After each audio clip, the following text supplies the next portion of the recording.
Hi, Paul Hefty here with the Triangle O football system. I want to talk about a new practice design where we're using what's called tactical periodization. What we're doing is we're combining coaching methods with sports science and then a games approach plus traditional football methods to optimize performance for competition for your athletes. As I like to say here, that's right, we're talking about practice. Let's take a look.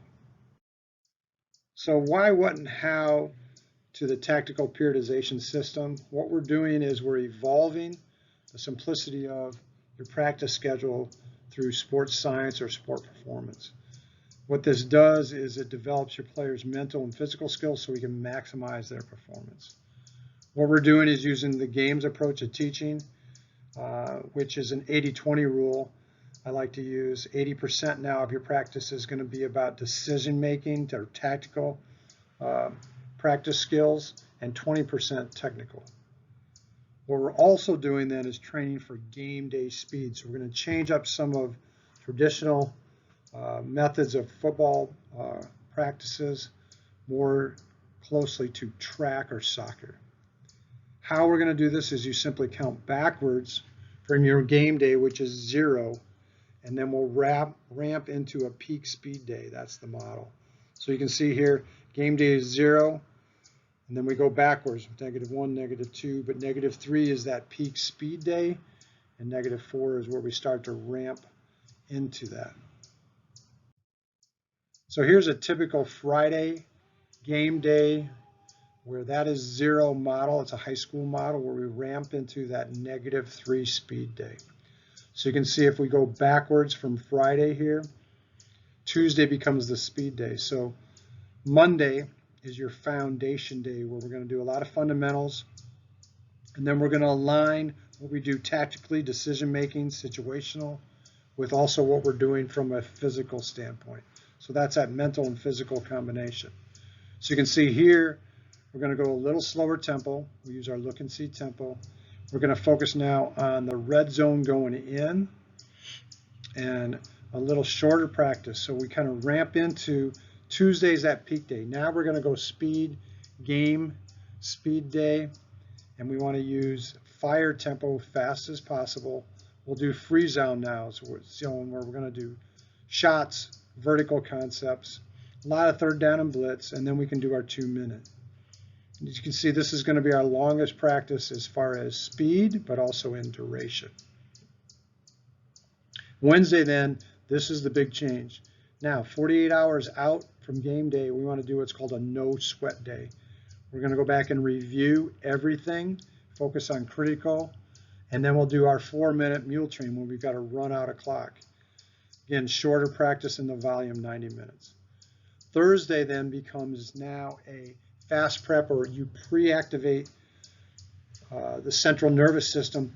So we're not going to do the volume, the amount of practice or the amount of plays, but we're going to go at game speed so that the body gets warmed up and gets reactivated to what you're going to ask it to do in 24 hours. You can see then after game day, which is your highest intensity, highest volume day, we want to make sure then we do some active recovery and passive recovery for 2 days. If you don't want to come in Saturday and be off, that's fine, and I actually prefer it myself. Then you just make those both passive days, and then Monday and Tuesday become your lift days in season. When we do a camp install, what I want to do is try to do this in 3 days on a site visit. So we start to not only install the offensive and defensive concepts, but we also want to install this tactical periodization method of practice. So what we're going to do is day 1, you can see is Monday in this example, is going to be that foundation day. And then we combine what is typically your speed day and your no sweat day by going 90 minutes hard on day 2, and then we finish up doing the no sweat review. Then day 3 becomes that fast pre-activation or game day prep. When I was a Division III small college coach, we used this where we had Saturday as our game day, and this can happen with some high school programs when you have Saturday game days. As you see now, we simply go count back, and Wednesday becomes that speed peak day. So we can do active recovery on Monday, foundation on Tuesday, speed Wednesday, no sweat Thursday, and fast prep on Friday.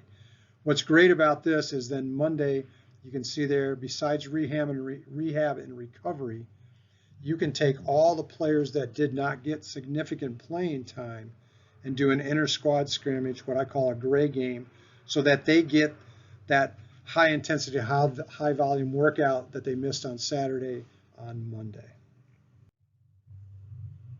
Last is, here's what Penn State does, and this is where we've gotten this information, is Josh Nelson is the sports performance director for Penn State football program.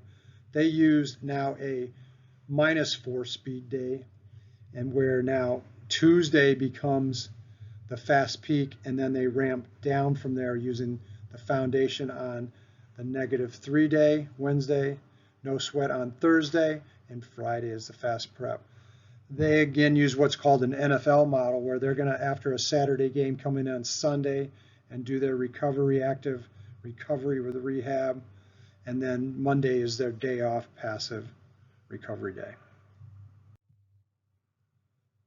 A couple things here when we talk about setting up now the tactical part of the periodization plan. We want to make sure we're doing mini game plans by field position or situations. So we start and break the field up with backed up zone from that coming out of our end zone to the -10. What you're going to see here is typically base fronts, coverages, and blitzes. You want to still be able to take shots here. Once we get out past the 10, the -11, all the way down to the +36, this is our free reel zone. And what we want to do is be aggressive, meaning first and second and long are the same play calling mindset for us. And then when we get into fourth down zone, you want to determine this, what you're able to handle from your analytics. A simple formula is, if you're, for example, you're on the -40-yard line, then you must match that 4 yards or less on fourth down to go for it. Once we get into the +35 to the 26, we call that the fringe zone. We continue to want to take shots here, and using what's our base vertical pass game is our 4 verts. We call the red zone now, that we break down from the +25 to the +16. Here's where you're going to see more one high safeties, more non-conventional type of fronts, and a lot of blitz. Once we get inside the 15, now you start to see cover zeros and blitzes. And lastly, from the +5 in is where you start to see condensed defenses, 8 to 9 people in the box. Another consideration as a coach and as a leader is what your team readiness, basically what I call the process. So there's these 4 stages that typically a team goes through in their development. You form, then you storm. There's this questioning of the process. And then once everybody has bought in, you start to normalize, and then as you improve, you perform at a high level.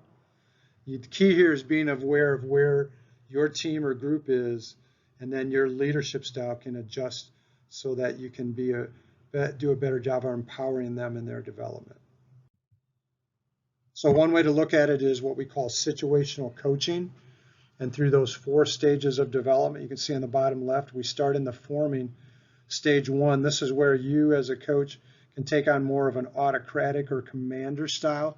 We're going to be very direct just to set the expectations and the systems process. Then you're going to go into that storming and norming phase. And this is where you need to be what we call a transformational or participative type coach to help those players work through it, but not always give them the answers. And then last, once you work through that, you get to stage 4, which is where as a coach you can be kind of laissez-faire, or it's basically team-led at that point, and you're performing at a high level in the season. So transformational leadership, that's the coaching style I'm talking about, is where you identify the needed changes, but then you help them execute the change, but with the commitment of the members of the group. So I call this the 5 E's, where you empower and engage everyone to be a leader. And then as you work through the 4 stages, you're going to transfer the power to all of them so that the team evolves. And then as you get into stage 4, you're going to strive for excellence. Thanks.